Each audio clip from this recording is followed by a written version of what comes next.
How's it going? I'm Telle from The Word Alive, and you're watching Altcorner. Brilliant, thank you. So, you've come to Slam Dunk off the back of that massive European run and the London Underworld show. How has that been for you?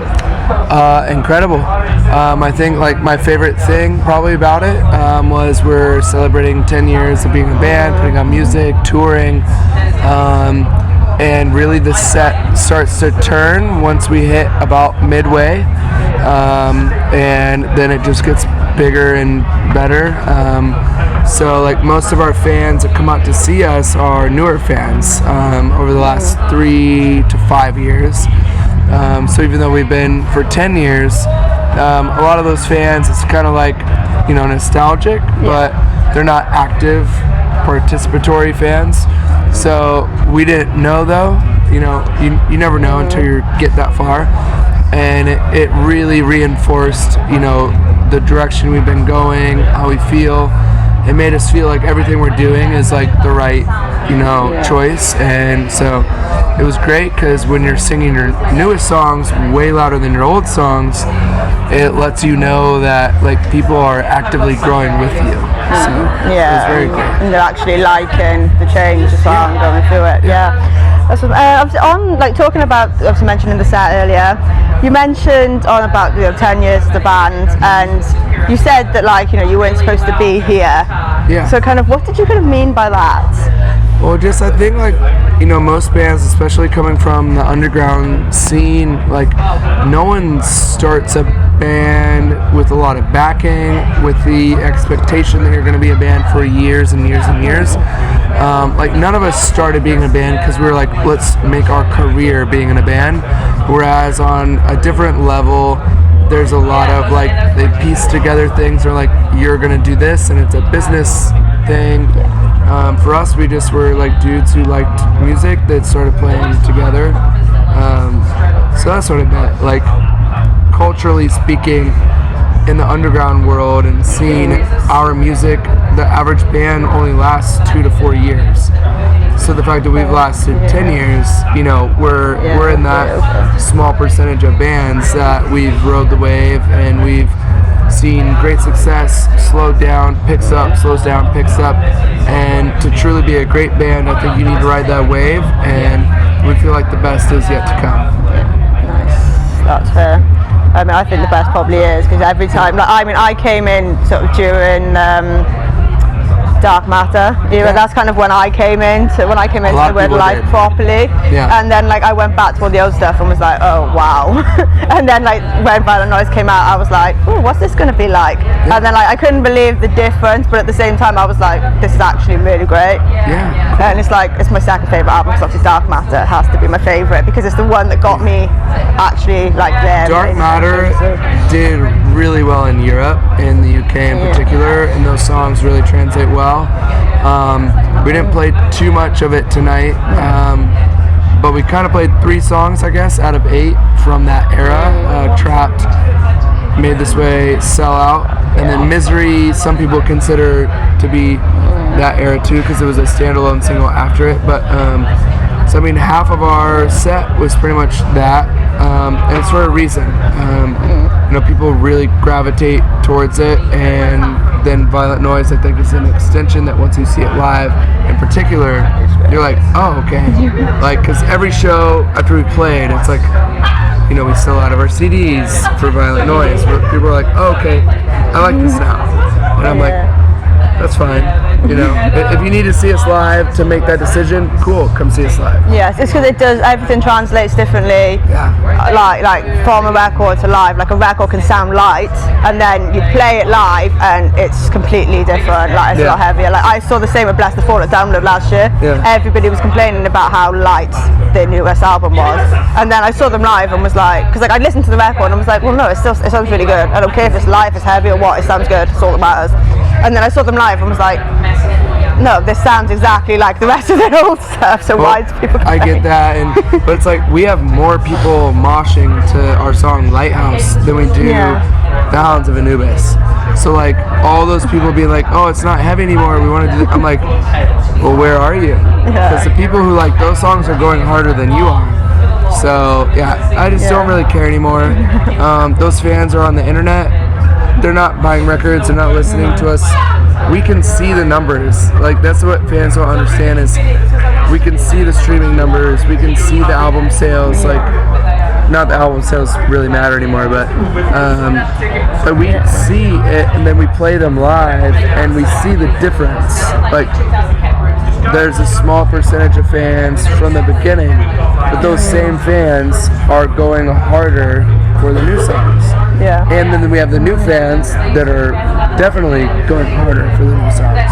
Yeah. So, yeah. That's really cool. And obviously, like, keeping with Slam Dunk, you played in 2013, then you played in 2016, obviously now we're in 2019. Yeah. So what kind of makes you want to come back each year? Do you still sort of think, still look forward to it? We feel like every time we've played it, we've grown in the UK and at the festival itself. A huge thank you to Ben for having us. He believes in the band, and we have a lot of people over here who really support us, but we're kind of the underdog, so it's good to keep growing. We get higher and higher slots, and so I think as long as we can continue to grow, get better slots and things, we would love to keep coming back. Yeah. But is it going to be 2022, the next one? Hopefully not. Hopefully not that long. So it's up to the fans, though. Yeah. Otherwise, you'll be keeping it in your every 3 years. It's up to the fans. Fans dictate so much more than they know. Yeah, but that is true. Yeah, the demand brings the lineup. It Yeah, the exactly. lineup. Yeah, and obviously Violent Noise has been out for just over a year now. So kind of how have you sort of found the reaction to it compared to Dark Matter? Because obviously they're kind of similar in terms of the way you've gone. Yeah, I'd say it's pretty consistent. Both albums were received really well.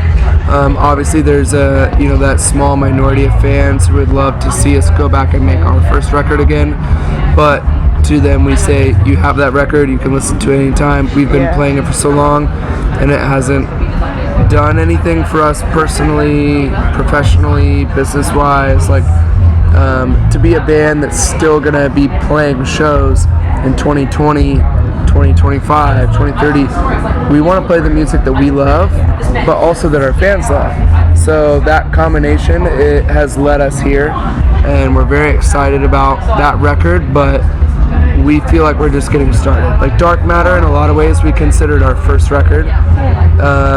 Violent Noise was, to us, our second record. And we're really finding our way. And I think what you hear next from us is going to be really exciting. Yeah, so is there any plans of you for new music, or are you still wrapping up? Yeah, we're already writing. We've been writing.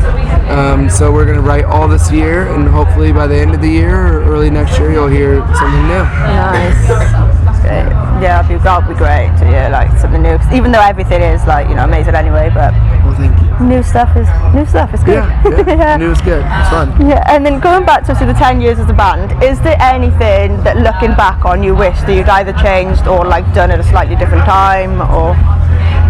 Everything. Some things I'm happy. The music, happy about.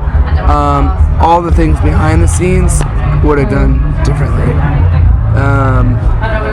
But when you're starting out, you just don't know. Yeah. You're just playing music because you love music, and then it grows into something where you're like, oh, well, this is actually my job now, and we're paying taxes, and we're this is how I pay my rent, and you don't really think about that when you first start. So now, looking back, I would just be smarter. That's it. Yeah, it is a learning curve. So you start into it as for fun, and then as you get up into a career, it's there's different things I need to know about here. Yeah. So we like to sort of do a little bit funny things, and it goes a little bit crazy sometimes. But so if an alien came down to Earth because it heard the word live or an amazing band, what one song would you give to prove that point?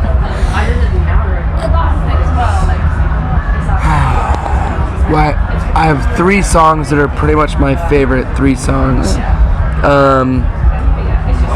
I would give them the 3 options and say, I don't care what you pick based off the name. And it would be War Evermore, Why Am I Like This, and Misery. Nice. And I'd say, pick one of those, and you'll be good. Nice. I'd go for Forevermore. Okay, I that's think my it's favorite really one. good. Yeah, That's it's my a really, favorite. really good song. Yeah. Also, then, if you could have any one artist, dead or alive, to cover any one The Word Alive song, who would you pick and what song would they cover?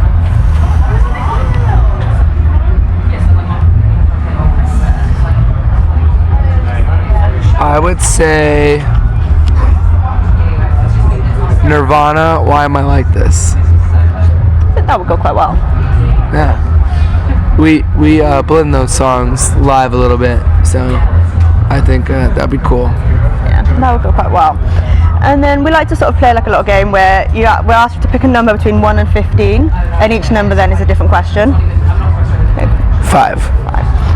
You're asked to duet with an artist. Who would you ideally want to duet with? Chino from Deftones. Nice. That would be interesting. Yeah, and do you want to pick another one?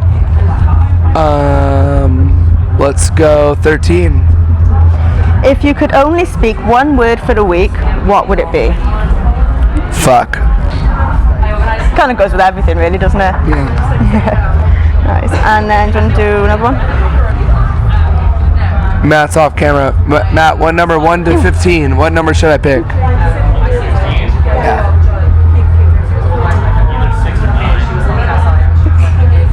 We can do both. Let's go 6 and then 9. 6 and then 9. Okay, so number 6, Nickelback or Justin Bieber? That is actually harder than you would expect for someone in my position. I actually think Nickelback is a sick-ass band, and I think Justin Bieber is amazing. I'll say Nickelback. I mean, it would be hard for me, but for the opposite reason, I don't like either. Yeah, I like both of them. Yeah, fair enough. I mean, I like a couple of Nickelback songs and a couple of Justin Bieber songs, but not enough to actually like the artist. You got to get away from the singles. Get away from the singles. That's fair. And then it was number 9, wasn't it? It sure was. Yeah. If you had the world's attention for 30 seconds, what would you say? Follow me on Twitter because I say what I feel all the time, and I couldn't fit that into 30 seconds. But what I will say is like what you like, love what you love who you love, worry about yourself and being a good human being, and the rest will fall into place. Nice.